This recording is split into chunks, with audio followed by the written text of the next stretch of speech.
We're counting down the 15 forgotten combat knives American soldiers carried from the beaches of Normandy to the jungles of Vietnam. Blades that were sharpened on ration crates, carried through 3 wars, and then quietly disappeared while the Ka-Bar took all the glory. Some were brilliant, some were dangerous. One of them killed more Germans than any pistol in the Army's inventory, and almost nobody remembers its name. Which forgotten blade tops the list? Let's begin with number 15. Number 15, the Cattaraugus 225Q quartermaster knife. It came out of a small factory in Little Valley, New York, a town of fewer than 2,000 people, and it may have been the toughest thing the American war machine ever handed a private. 6 inches of high carbon steel, a full 1/4 inch thick at the spine, with a stacked leather washer handle and a pommel heavy enough to drive a tent stake. The Army's official story was that the Q stood for quartermaster, that this was a tool for opening wooden supply crates and prying open ammunition boxes behind the lines. Cattaraugus cutlery shipped them by the tens of thousands, and they cost the government roughly $1.50 a piece. Nobody who received one used it for crates. The 225Q went ashore in the Pacific in the hands of Marines and Seabees who had figured out within a week that a knife built to survive a supply depot would survive anything. Veterans recalled hammering it through coconut logs, using it as a chisel, a hatchet, a hammer, and a shovel, and finding the edge still there afterward. The blade was so thick it was a genuinely poor cutter, which is the joke nobody tells anymore.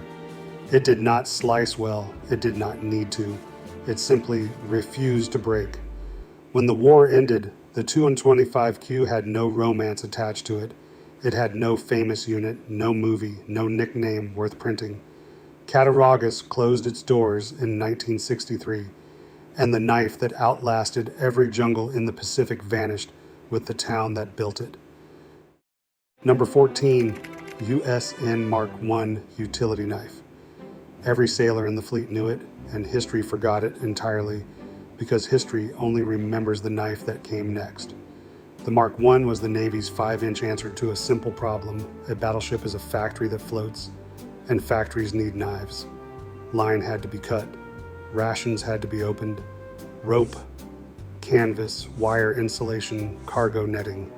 So the Navy contracted out to nearly a dozen makers at once, and that is why collectors go quietly mad over it today. Camillus made them, PAL made them, Robeson Sure Edge made them, Ka-Bar, Colonial, Geneva Forge, Boker, same specification, a dozen different personalities. The blade was thin, flat ground, and genuinely sharp, unlike so much of what the war eschewed.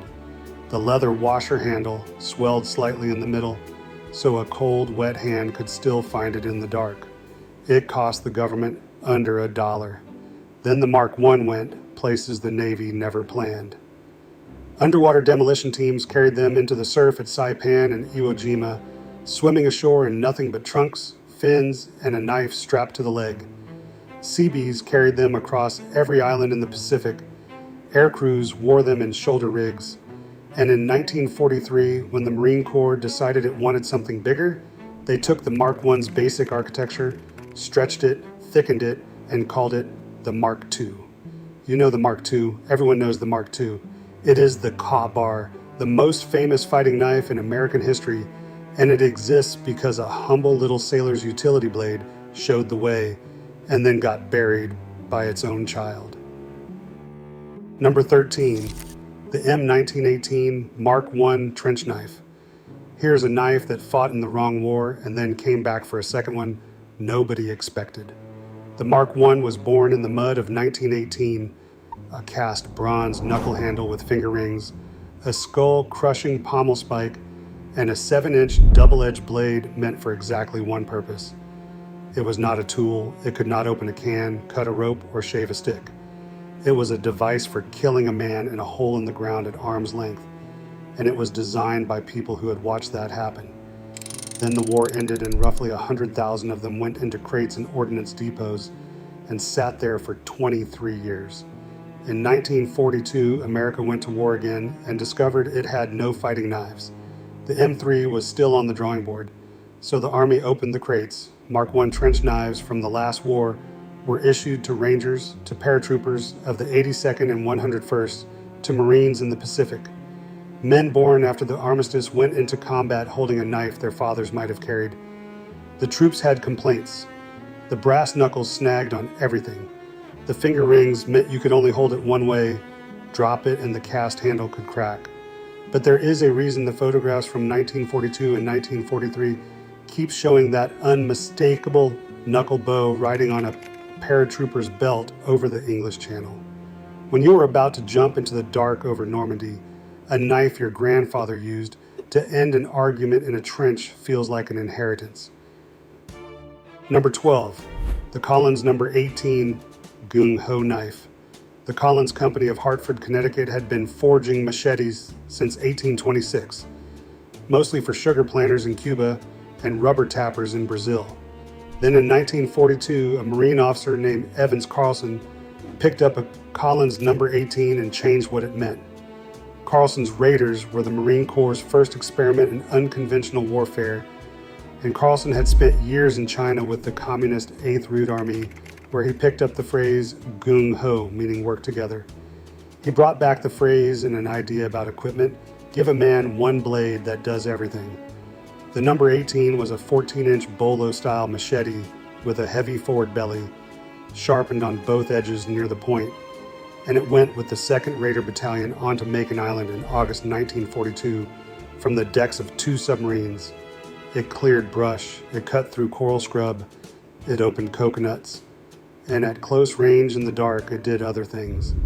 The Raiders loved it in a way the Corps found faintly alarming. Case built a heavier cousin, the V44, with a 9-inch Bowie blade, and for about 18 months the Marine Raiders were the only Americans in the Pacific carrying what amounted to a small sword. Then the Raider battalions were disbanded in early 1944, folded back into the regular Corps, and the philosophy that produced the Gung-ho knife was quietly filed away. Collins kept making machetes for farmers. The knife stayed exactly what it always was, and the war that made it famous forgot it inside 2 years. Number 11, the Camillus demo knife. The least glamorous entry on this list, and probably the one that saved the most American lives. It is a folding knife, 4 blades, a spear point, a can opener, a screwdriver with a cap lifter, and a combination punch, and all wrapped in a checkered black plastic handle with a bail on the end so it could be dummy corded to a belt loop. The official name was the knife pocket with can opener, and the men called it the demo knife because it came out of the engineer's world where somebody had to strip dead cord, crimp a blasting cap, and cut time fuse at exactly the right length while their hands shook. Camillus in Camillus, New York, built them by the millions from the 1940s straight through Vietnam and beyond. The awl was for punching holes in leather and priming charges. The screwdriver tightened radios and rifle stocks and the 100 small things that shake loose on a machine at war. And the can opener, that little curved hook that also opened sea ration cans, quietly did more for morale than any general ever did. Every Chinook crew chief had one. Every combat engineer had one. Every sergeant who had been in longer than 18 months had one, worn smooth, the blade sharpened down to a sliver from a decade of use. It cost the taxpayer about $2. There is no monument to it, no collector market to speak of, and no veteran who was actually there would trade you one for a Kaibar. Number 10, the Western W49 Bowie, Western States Cutlery in Boulder, Colorado. Never had a government contract for this knife. That is exactly the point. The W49 was a civilian Bowie, 8 5/8 inches of blade, a brass double guard, stacked leather handle, brass pommel, sold in hardware stores and hunting shops to men who wanted to look like Jim Bowie in a duck blind. It cost about $12 in 1966, which was real money to a specialist four. They bought them anyway, by the tens of thousands. Something happened in Vietnam that the supply system never accounted for. Men in the field decided that what the Army gave them was not enough, and their mothers and wives and fathers back in Ohio and Tennessee started mailing knives to Southeast Asia. The W49 came in a cardboard box with a mimeographed instruction sheet, was strapped to a rucksack within 10 minutes of mail call, and went out on patrol that afternoon. Officers looked the other way. Randall Made Knives in Orlando, Florida ran a 2-year backlog on their Model 14 attack for the same reason, and Bo Randall could not hire fast enough. The knife itself was honest, heavy, well-balanced, a genuinely good chopper for bamboo and elephant grass. It also weighed a pound with the sheath, which is why so many were traded away or lost within a month. Western was sold off and absorbed in the 1980s, and the W49 went with it.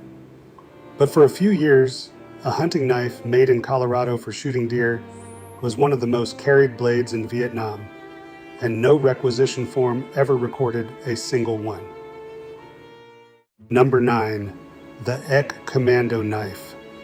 In 1941, a machinist named John Eck in Hamden, Connecticut, watched the country slide toward war and made a decision that sounds insane now. He would build fighting knives, one at a time, and sell them directly to individual soldiers. No contract, no government. He advertised in the back of magazines and in unit newsletters, and he priced them at around $10, which was more than a week's pay for a private. Every ick was serial numbered, and Eck kept the ledger. He would write to the man who bought it.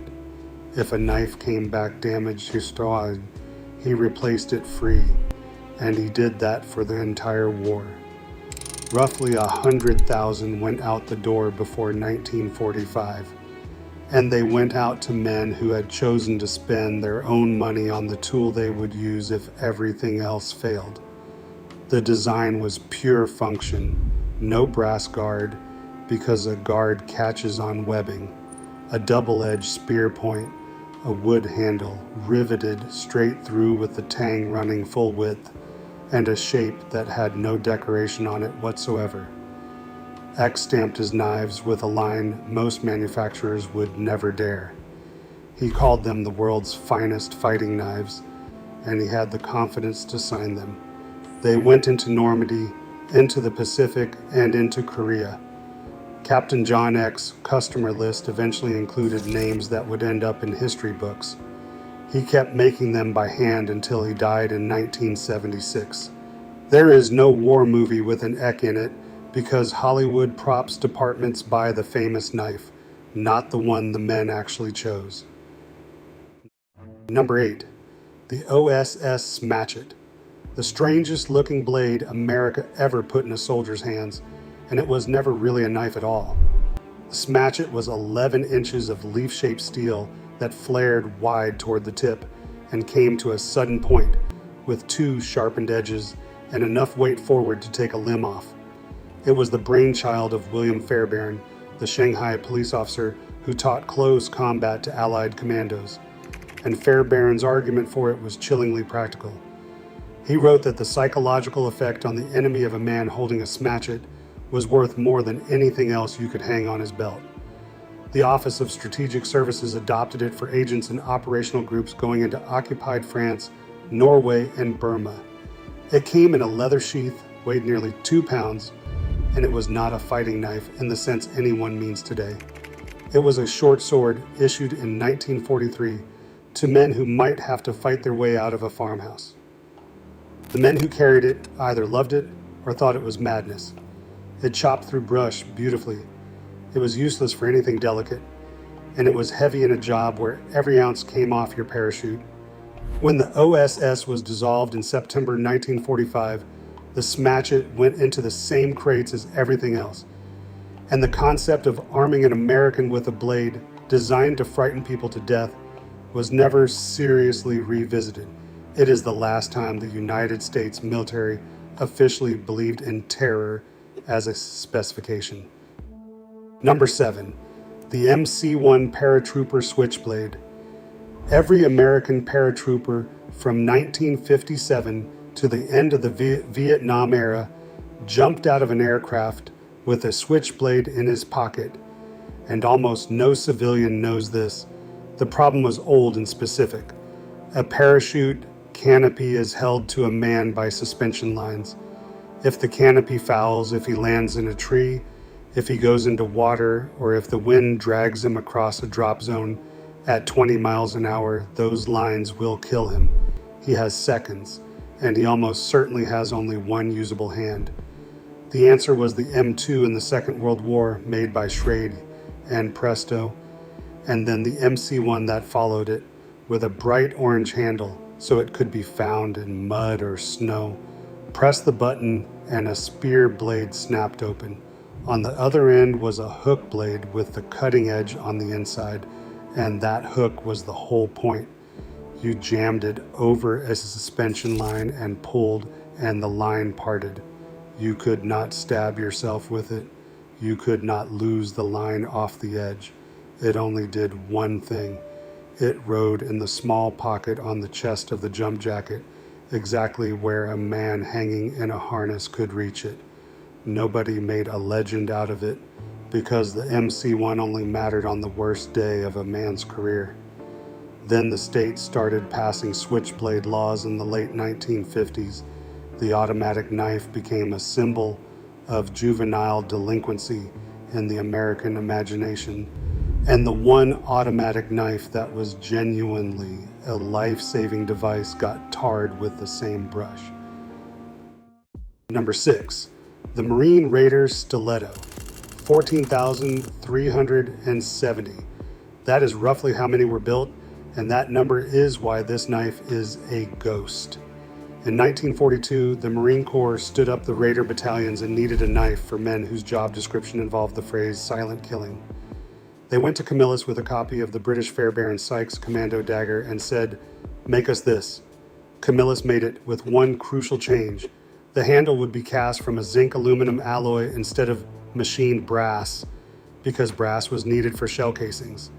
The result was beautiful. A 7¼ inch double-edged blade, needle thin, blued black, in a leather sheath with the Raider insignia. It looked like exactly what it was, a knife made for one purpose and honest about it, and it was fragile. The tip would snap if you tried to pry with it. The alloy handle could crack. It could not open a ration can, could not cut rope, could not chop, could not do a single one of the 100 things a man on Guadalcanal needed a blade to do 14 times a day. Raiders started trading them away. Some had the tips ground into a spear point in the field to save them. Many went home in a duffel bag as a souvenir, while the man carried a Collins or a Mark II instead. That is the cruel arithmetic of it. The most beautiful knife the Marine Corps ever issued was the wrong knife, and everyone that survived did so because somebody stopped using it. Number 5, the jet pilot's survival knife. In 1957, the Air Force wrote a specification with a number, MILK 8662, for a knife to go in the survival kit of a man who might have to leave a burning aircraft over Alaska or Korea or somewhere that had no name on the map. What came back from Camillus was, quietly, one of the best knives the United States ever built. A carbon steel clip point blade, originally 6 inches and shortened to 5 in 1962 when pilots complained about the bulk in a fighter cockpit.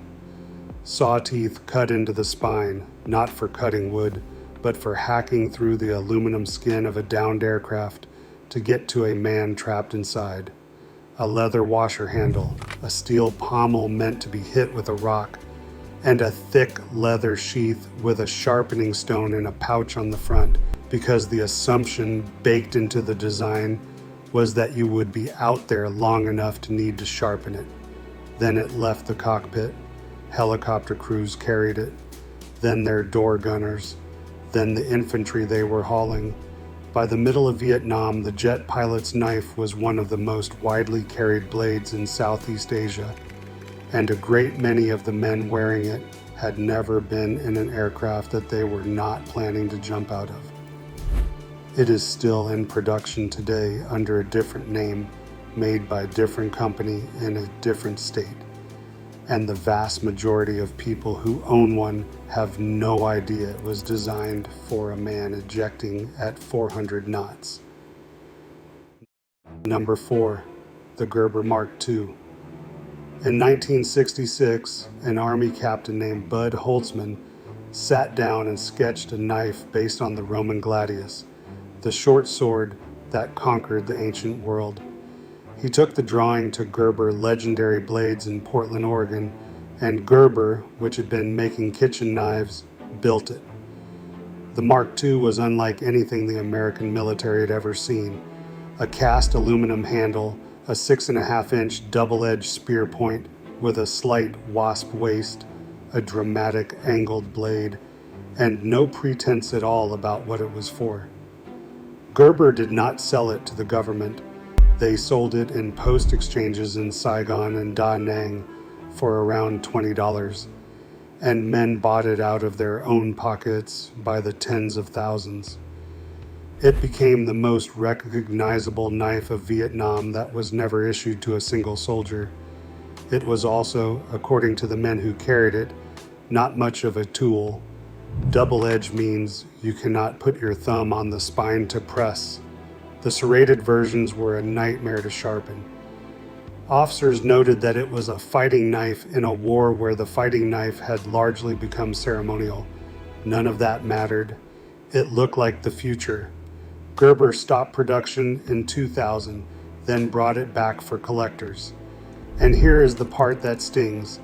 The Mark II is now remembered as a Vietnam icon, but it was a private purchase. An unofficial blade the Army never asked for, bought by 20-year-olds who wanted to feel like they had chosen something. Number 3, the SOG Recon Bowie. This is the knife that officially did not exist, carried by a unit that officially did not exist. The Studies and Observations Group was the cover name for the American Special Operations effort that ran reconnaissance across the fence into Laos, Cambodia, and North Vietnam. 6-man teams. Deniable. If they were captured, nobody was coming, and nothing on them could say United States. So the knife was contracted quietly and made in Seki, Japan. 6-inch blade, plain, unmarked, a stacked leather handle, and a simple guard. It looked like nothing. It carried no maker's stamp anyone could trace, no ordnance number, no unit crest, no arrow, no eagle. It was deliberately anonymous, and that anonymity was the entire specification. The men who carried them across the border into places their own families would never know they had been, used them for everything, because a recon team carries no spare of anything: cutting a landing zone, cutting a man out of a harness, marking a trail, and sometimes for the reason the border made necessary. The knives came home in rucksacks with men who could not say where they had been for another 20 years, and they sat in dresser drawers in Georgia and Michigan and Oregon while the war got rewritten around them. In 1986, a man named Spencer Fraser found one of the originals, studied it, and built a company around reproducing it. SOG Specialty Knives is a household name today. Almost nobody who buys one knows that the initials stand for a unit whose casualty rate made it, per capita, one of the most dangerous assignments in American military history. Number 2, the case V42 Stiletto, 3,423. That is the entire production run. Every single one of them went to one unit, and that unit was the strangest thing America and Canada ever built together. The first Special Service Force was half American, half Canadian, formed in 1942, trained at Fort Harrison in Montana to ski, climb, parachute, and fight, and pointed at targets nobody else could reach. The Germans in Italy called them the Black Devils, and the force wore that name like a decoration. Their knife was made by W.R. Case & Sons in Bradford, Pennsylvania, and it was designed by the force's own officers, which is why the details are so specific. A 7¼ inch blade, ground so thin it was nearly a needle, a thumbprint depression on the ricasso so a man could index his grip in total darkness without looking, stacked leather handle, and a pommel like a spike called the skull crusher, which was exactly as literal as it sounds. The sheath is the tell. It was cut long, absurdly long, so it could hang from the shoulder harness or be worn on the boot, and every man in the force wore it high on the chest where he could reach it hanging in a parachute harness or lying flat on a rock face. At Monte La Defense in December 1943, the force climbed a 1,000-foot cliff at night in the rain and took a position that had stopped an entire Allied advance. They did it in about 2 hours. The force was disbanded in December 1944. The V42 went home in duffel bags. It is on the crest of the Special Forces to this day, crossed behind a banner, and most people who see that patch have no idea they are looking at a portrait of a knife that only 3,000 men ever carried. Number 1, the M3 trench knife. And here in first place is the knife that America made 2.5 million of, handed to almost every ranger, paratrooper, and rifleman it had, and then forgot so completely that most people have never heard the name. The M3 was standardized in 1943 because the Army finally admitted it had a problem. There was no fighting knife. The Mark I from the last war was obsolete. So Ordnance wrote a specification with brutal honesty about material shortages. No brass, no nickel, nothing the shell factories needed. The guard would be stamped sheet steel, the handle would be stacked leather washers, the blade would be 6¾ inches, sharpened fully on one edge and halfway back on the other with a single wide fuller, and it would cost the government about $2. Camillus made them, Imperial made them, Case, Utica, Boker, Kinfolks, Pal, Ariel, Robeson, 9 companies at once because the Army wanted them faster than anyone could build them. They went to the Rangers at Pointe du Hoc. They went to the 82nd and 101st into Normandy. They went into the hedgerows and the Hurtgen and the Bulge, riding in a leather or fiber sheath on a paratrooper's leg. And men used them to open rations, cut parachute lines, whittle tent pegs, and when it came to it, for the reason the specification existed. The M3 was not perfect. The early blackened finish wore off, the stamped guard could bend, the tip could break if you pried with it. But here's what actually happened to it. In 1943, the Marine Corps looked at the M3, decided it wanted something a little bigger, a little more useful with a proper clip point, and had Camillus build it. They called it the Mark II, and the world calls it the Ka-Bar, and it is on posters and in movies and tattooed on arm 80 years later. The M3 was the father of it. Same factories, same leather washers, same war, and it lost. 2.5 million American soldiers carried an M3, and today you can buy one at a gun show for less than the price of dinner, sitting in a bin, unmarked, unlabeled, with somebody's initials scratched into the leather in 1944 by a 19-year-old who had a very long night ahead of him. 15 knives, some brilliant, some fragile, some genuinely wrong for the war they were sent to. What they share is that every one of them was chosen, carried, sharpened, and trusted by men who did not get to pick their war. If your grandfather carried one of these, or if there is a blade in a drawer in your house that nobody can identify, tell me in the comments. Somebody watching will know exactly what it is. They always do.